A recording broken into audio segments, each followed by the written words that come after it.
Assalamualaikum warahmatullahi wabarakatuh. Selamat pagi anak-anak. Semoga tetap semangat ya. Dan jangan lupa untuk jaga kesehatan di rumah. Walaupun kita tetap belajar daring, tapi teman-teman harus semangat dan simak materi kali ini dari Bapak ya. Kemarin kita sudah membahas mengenal negara-negara di ASEAN. Tentunya teman-teman masih ingat ya. Yang kemarin ada 10 negara yang termasuk di ASEAN, dan tentunya itu termasuk di kawasan Asia Tenggara. Nah, sekarang kita akan membahas mengenai interaksi dan kerjasama antar negara-negara di ASEAN. Nah, sebelumnya ada yang tahu nggak sih arti dari kerjasama? Kerjasama ialah suatu hubungan antar dua negara atau lebih demi mencapai suatu kesepakatan secara bersama. Nah, jadi diadakannya kerjasama ini tentunya memiliki target tujuan, teman-teman. Paham ya?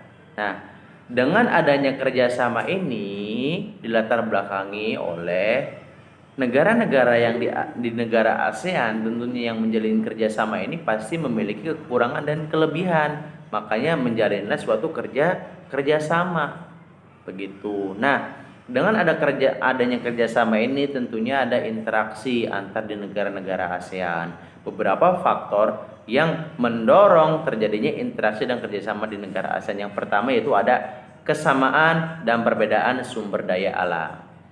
Maksudnya dengan samanya suatu iklim yang ada di Asia Tenggara, yaitu yang beriklim tropis dan rata-rata memiliki sumber daya alam yang sama.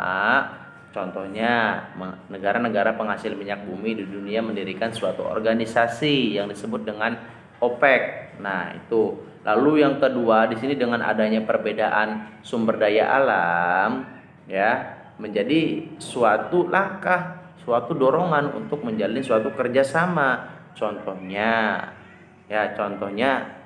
Indonesia mengekspor pertanian kepada Singapura, yang mana Singapura notabene itu tidak mempunyai banyak gitu mengenai lahan pertanian dan hasil pertanian. Begitupun dengan Indonesia juga mengimpor beras dari Myanmar dan lain sebagainya. Tentunya di sini untuk memenuhi kehidupan atau pangan di negaranya masing-masing. Nah, itu yang pertama. Yang kedua, faktor pendorong yang kedua yaitu adalah kesamaan dan perbedaan geografis. Maksudnya bagaimana? Dengan di sini sama-sama memasuki wilayah Asia Tenggara, yang mana memasuki sama-sama di wilayah yang saling berdekatan di Asia Tenggara tersebut, maka disinilah terjalinnya kerjasama untuk menjaga dan melindungi stabilitas negara, teman-teman. Seperti itu ya, paham ya. Dan yang ketiga itu kesamaan nasib. Seperti yang Bapak kemarin sampaikan mengenai nasib yang di Asia Tenggara yang notabene rata-rata dijajah oleh negara-negara asing, hanya satu yang tidak dijajah yaitu Thailand. Di sini mempunyai rasa solidaritas yang sangat tinggi agar tidak terancam kembali negara-negara yang ada di Asia Tenggara ini, teman-teman. Nah, itu faktor pendorong terjadinya interaksi dan kerjasama di negara ASEAN. Paham ya sampai sini ya?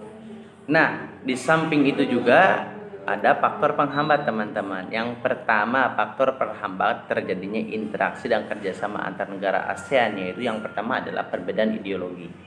Paham kan di sini? Ideologi bangsa kita adalah Pancasila. Dengan perbedaan pemahaman dan berbedanya ideologi tentunya akan menghambat kerjasama di antara kedua belah pihak negara, karena ya tidak mempunyai prinsip yang sama. Akhirnya ini akan menjadi penghambat faktor dari terjadinya interaksi dan kerjasama di antara negara ASEAN. Yang kedua ada konflik dan peperangan. Nah, jelas ketika ada konflik dan peperangan yang terjadi di antar negara atau di antara kedua belah pihak negara, sangat jelas akan menghambat suatu kerjasama. Karena apa? Itu mengancam stabilitas suatu negara, teman-teman. Jadi tidak akan tersampaikan mengenai kerjasamanya. Yang ketiga itu ada kebijakan protektif yang menjadi faktor penghambat. Apa sih kebijakan protektif? Teman-teman tahu nggak? Apa sih kebijakan protektif?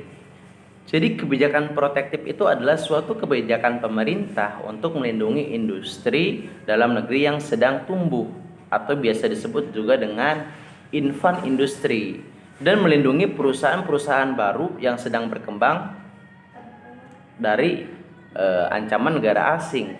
Jadi itu makanya dengan adanya kebijakan protektif ini jelas akan sangat menghambat terjadinya kerjasama, karena pemerintah memberikan kebijakan begitu kuat untuk melindungi industri-industri yang sedang berkembang di dalam negeri ini, ya. Jadi itu mengenai kebijakan protektif, teman-teman.